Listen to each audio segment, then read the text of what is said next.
সন্ধ্যা ঘনিয়ে আসলেই কক্সবাজার শহরের পর্যটন এলাকা সংলগ্ন যে হোটেল মোটেল জোনের নির্জন স্থানগুলো আছে এই স্থানগুলো অপরাধী ছিনতাইকারী চক্রের সদস্যদের নিরাপদ আস্থানায় পরিণত হয়।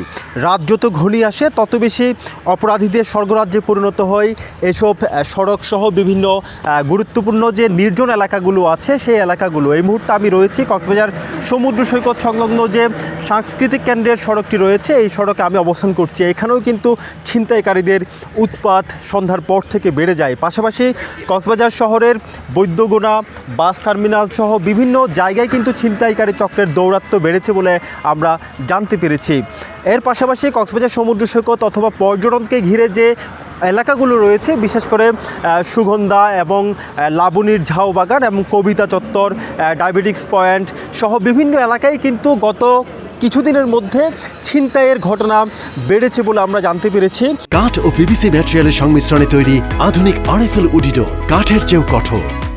পাশাপাশি এই ছিনতাইয়ের ঘটনায় কক্সবাজারে যারা পর্যটকরা এখানে বেড়াতে আসেন তারাও কিন্তু একেবারেই আতঙ্কে উদ্বিগ্ন হয়ে পড়েছেন।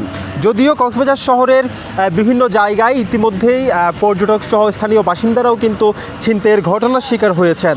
গত কয়েকদিন আগে কক্সবাজার শহরের বিকে পাল সড়কে এক ব্যক্তির কাছ থেকে চাকু ঠেকিয়ে মোবাইল ছিনিয়ে নেয় ছিনতাইকারী চক্রের সদস্যরা। একইভাবে শহরের কলাতলির বাসিন্দা রবিউল আলমও ছিনতাইয়ের শিকার হয়েছেন। গত 8 নভেম্বর রাতে সুগন্ধা মোড় থেকে তার কাছ থেকে নগদ টাকা এবং মোবাইল ছিনিয়ে নেওয়া হয়েছে বলে আমরা জানতে পেরেছি।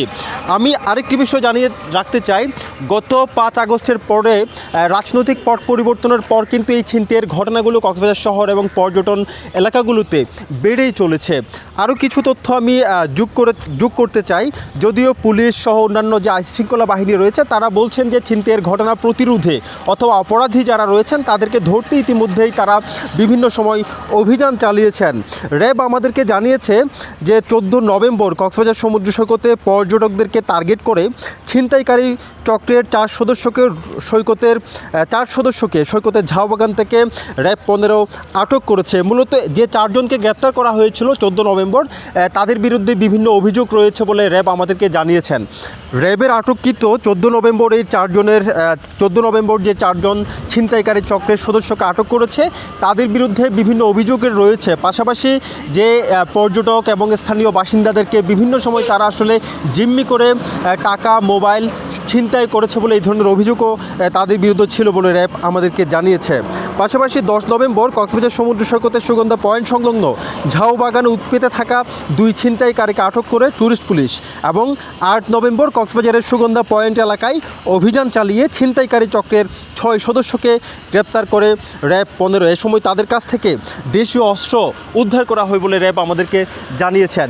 যদিও 5 আগস্টের পর থেকে রাজনৈতিক পট পরিবর্তনের পর কিন্তু ছিনতাইয়ের ঘটনা বেড়েছে বলে স্থানীয় বাসিন্দা এবং পর্যটকরা মনে করছেন। তবে যে পরিমাণ ছিনতাইয়ের ঘটনা এবং অপরাধী চক্র দাপিয়ে বেড়াচ্ছে সেইভাবে কিন্তু আইনশৃঙ্খলা রক্ষাকারী বাহিনীর অভিযান নেই বলে স্থানীয় বাসিন্দা এবং পর্যটকদের অভিযোগ রয়েছে।